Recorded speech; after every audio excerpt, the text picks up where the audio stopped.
2 दिन पहले मैंने एक वीडियो बनाया जिसमें कि जब पूरे ग्लोबल मार्केट्स गिर रहे थे, पूरी तरीके से मेल्टडाउन हो रहे थे, तो कुछ लोगों ने पूछा कि अरे अब तो पूरा क्रैश हो जाएगा, ये हो जाएगा। और अपन ने ओपनली जब मार्केट नीचे की तरफ था ये आके कहा कि भाई टेंशन मत लो, यहाँ से कवरिंग आएगी, कवरिंग आएगी। अगले दिन ही मार्केट ऊपर गया, लोग थोड़े से सरप्राइज थे। वैसे ये सारी चीज़ें अपन कैसे पता करते, क्या एनालिसिस करते, ये सारी चीज़ें तो मैं वैसे भी अपने वेबिनार में भी समझाऊंगा। दिसंबर के वेबिनार का लिंक आपको डिस्क्रिप्शन में मिल जाएगा, जो लोग इंटरेस्टेड है चेक कर सकते हैं। लेकिन मुद्दे की बात यह है कि आज इस समय पे अब सब ग्लोबल क्यूज देख रहे हैं और उसके बाद बोल रहे हैं अरे अरे अरे यार हम तो शॉर्ट करके चले गए, फंस गए। देखिए एक चीज़ वापस मैं दोहरा देता हूँ, ये 2 लेवल काफ़ी ज़्यादा इंपॉर्टेंट हो जाते हैं मार्केट के लिए, 16,800 और 17,000। 16,800 16,800 एंड 17,000 के बीच में जिस प्रकार का डिमांड जोन बनता है, both from psychological perspective, technical perspective, वो अभी जब तक इस चीज़ को होल्ड कर रहा है तब तक एक बुल को पैनिक करने की ज़रूरत नहीं है। दूसरी चीज़ है, कुछ लोग सवाल पूछते हैं कि भैया आप बेयर हो तो फिर आप बुलिश सेंटिमेंट क्यों दे रहे थे जब भी मार्केट नीचे जाता है। तो देखो यार, सिंपल सी बात है कि एक बेयर का मतलब ये नहीं होता कि जब देखो आंख बंद करके आप कहीं पर भी शॉर्ट कर दो। बेयर का मतलब ये होता है कि जब आपको अपॉर्चुनिटी मिलती है शॉर्ट करने की तो आप शॉर्ट से सबसे ज़्यादा पैसा बनाओ।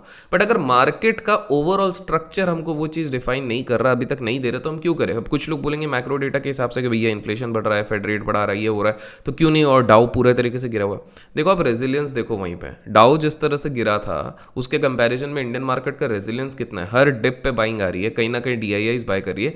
तो मेरा ये मानना है कि हमको ट्रेंड के साथ रहना चाहिए और हमें दुनिया भर में क्या हो रहा है उससे मतलब नहीं रहना चाहिए, हमारे इंडियन मार्केट में क्या हो रहा है वो मतलब होना चाहिए।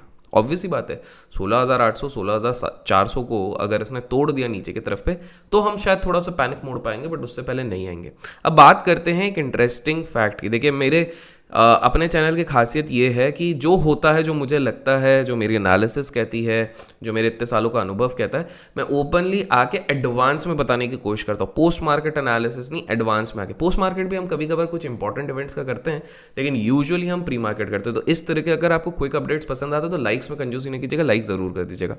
तो अब मेरे को एक इंटरेस्टिंग चीज़ ये लग रही है कि अगर विद इन अ वीक हम 17,200 के ऊपर क्लोज हो गए या 17,200 के आसपास भी हो गए, 17,200 के, तो भाई साहब इस मंथली सीरीज में हम 17,400 को वापस टेस्ट करेंगे। हो सकता है 17,500 भी कर लें।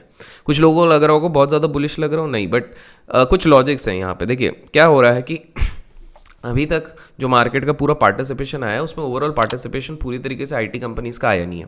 तो IT कंपनीज़ में मेरे को डिप्स पे एक्यूमुलेशन दिख रही है, इन्फोसिस का बायबैक दिख रहा है, विप्रो काफ़ी सारे लो लेवल पे है। तो कहीं ना कहीं मैं इन 2 स्टॉक के बेसिस पे नहीं बोल रहा हूँ, बट इन जनरल कह रहा हूँ कि डिप्स पे थोड़ी बहुत बाइंग वहाँ पे चालू है, एक्यूमुलेशन चालू है। दूसरी चीज़ें, ये चीज़ें अभी फैक्टर सबको पता है कि RBI हो सकता है 50 बेसिस पॉइंट दिसंबर में रेट हाइक करेगी, फेड करेगी।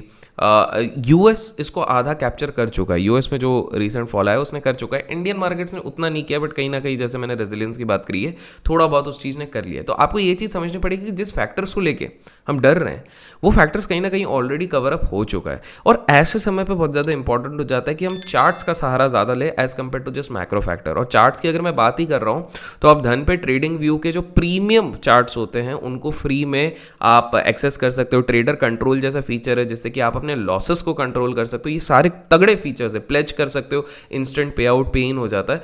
और ये सारी चीज़ें ना डिस्क्रिप्शन में लिंक दिया हुआ है, आप जाके चेकआउट कर सकते हो। और अच्छा, जो लोग अपने दिसंबर के वेबिनार पेड वाला नहीं अटेंड कर सकते उनको फ्री का बेसिक सेशन धन के लिंक से अकाउंट खोलने पे मिल जाएगा, तो डिस्क्रिप्शन पे जाके रूल्स फॉलो कर लीजिए।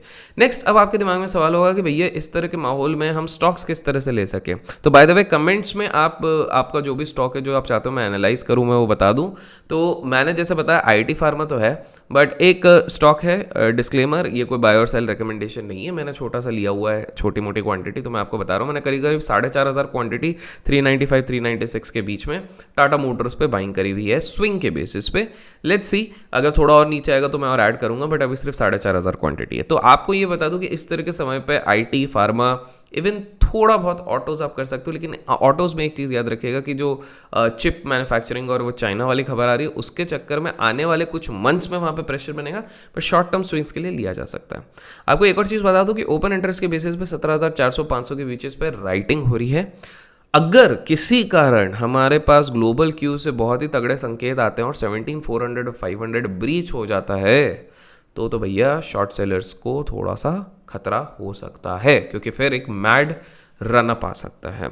I know I am sounding little positive, but क्या होता है कि जब पूरी दुनिया नेगेटिव होती है 2 दिन पहले जिस तरह हो रही थी, तो कभी कभार ज़रूरत होती है कि भाई थोड़े रेशनल व्यू के साथ भी आए।